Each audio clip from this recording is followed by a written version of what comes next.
ሄርሜላ በአዲስ ነገር መታለች ማለት ነው ወዶቼ። እንግዲህ ፈታ ዘና ያለች ነው ሄርሜላ። በጣም አይተናል፣ የኔ ቆንጆ አይተናል። ይታያል፣ ሼብም ይታያል፣ ጸጉርም ይታያል። አዎ ስልክም ይታያል። አይፎኑ የሌለ ነው ጋይስ አይደለ እንዴ ውዶቼ? መስክሩ እንጂ ውዶቼ። እንግዲህ በስቶሪ ላኖ ቲክቶክ ላይ ያስቀመጠችው እውነት ለመናገር ዘና ፈታ ያለች ነው። ቆንጆ ቆንጆ ቆንጆ ያለች ነው። ዘፈኑ ደግሞ ግራ የገባ ዘፈን ነው እናቴ። ምን ነው ዘፈን በሞላ ማለት ነው። በተለይ በቅርቡ በአማርኛ የተዘፈነ ማለት ነው ወደ ኦሮምኛ በኦሮምኛ የተዘፈነው ወደ አማርኛ የቀየሩት ሰሞኑን የቀወጡበት ዘፈን የለም ዳኒ እንኳን የዘፈነ ማለት ነው በኢንስታግራም ለሩታዬ ትላንትና። እሱን ብትጋብዝ ምን አለበት? እሱ እንደውም ደስ ይላል። በነገራችን ላይ በኦሮምኛ ነው የተዘፈነ። አሁን ነው እንደ አዲስ ወደ አማርኛ የተቀየረው ማለት ነው። ሰሞኑን ዘፈኑ ማለት ነው ጋይስ። አላስታውስም ዘፈኑን በነገራችን ላይ እና ኤኒዌይስ እንግዲህ ዛሬ ማለት ነው ምንድነው ኢባም መስላ። ይሄ ልብስ በነገራችን ላይ አልወድም ጋይስ። ቀሚሱ ሳይሆን ምንድነው ይሄ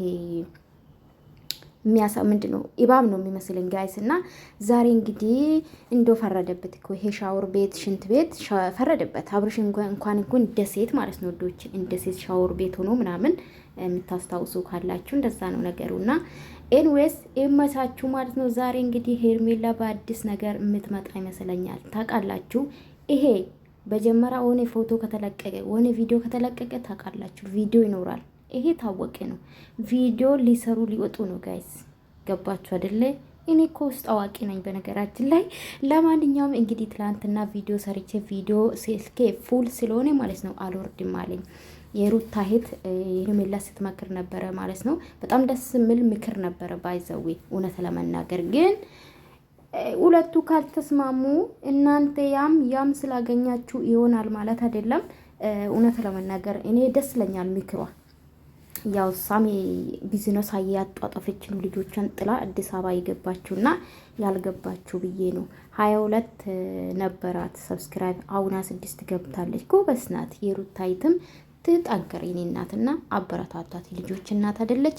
ግን የትላንትና ሄርሜላ ስትመክር የነበረ በጨዋ ደንብ ነውና በጣም ነው ደስ አለኝ። በጣም ደስ ብሎኝ ቪዲዮ ሰርቻለሁ ባይዘዌ። ግን ቪዲዮ አልወርድም አለኝ። ኤዲት አድርጌ ምናምን ጭራሽ አልወርድም አለኝ። ተወኩት ማለት ነውና ለማንኛውም ሄርሜላ ዛሬ በአዲስ ነገር መታለች ውዶቼ። እንግዲህ ላይክ ሰብስክራይብ ማረጋችሁ እንዳትረሱ። በሄርሜላ ስትመጣ ላይክ የምትሰስቱ ሄርሜላ የምትጎዱ ይመስላችኋል ጋይስ? የምትጠቅሙኝ እኔ ነው። እሺ ወዶች፣ የምትወዱኝ የኔ ፍቅሮች ወዳችኋለሁ። ላይክ ሰብስክራይብ ማረጋችሁ እንዳትረሱ።